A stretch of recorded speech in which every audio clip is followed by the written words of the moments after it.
60.000 tentara, gajah-gajah raksasa, senjata paling mematikan di zamannya. Tapi semua itu hancur sebelum menyentuh satu pun batu Ka'bah.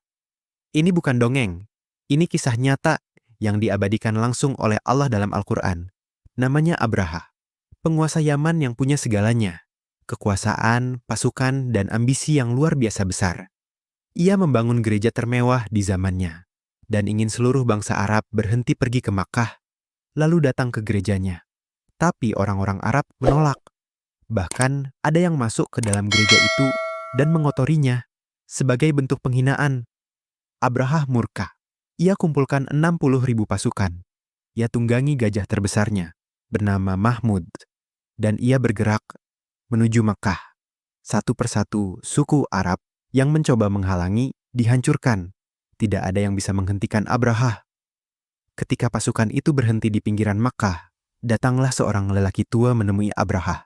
Namanya Abdul Muthalib, kakek Nabi Muhammad Shallallahu Alaihi Wasallam.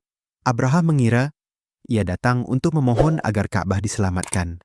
Tapi Abdul Muthalib hanya berkata dengan tenang, "Kembalikan unta-unta saya yang kalian rampas."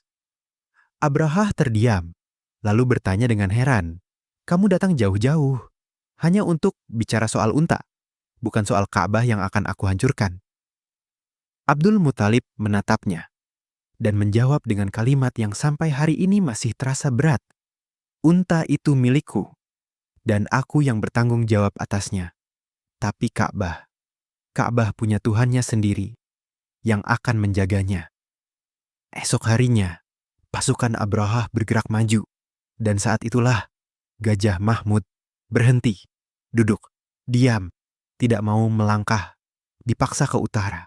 Ia jalan, ke selatan, ia jalan, diarahkan ke Ka'bah. Ia duduk lagi.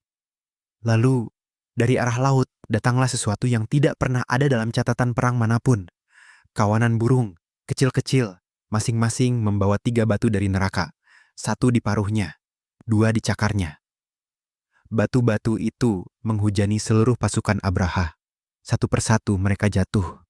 Tubuh mereka hancur seperti daun yang dimakan ulat. Abraha sendiri lari dalam kondisi tubuh yang sekarat.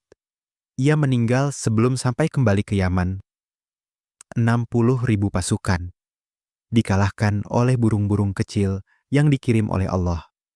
Allah mengabadikan kisah ini dalam surah Al-Fil, surah ke-105 dalam Al-Quran. Dan tahun terjadinya peristiwa ini disebut Tahun Gajah. Tepat di tahun yang sama, Nabi Muhammad Shallallahu Alaihi Wasallam lahir ke dunia. Bukan kebetulan, tidak ada yang kebetulan di hadapan Allah.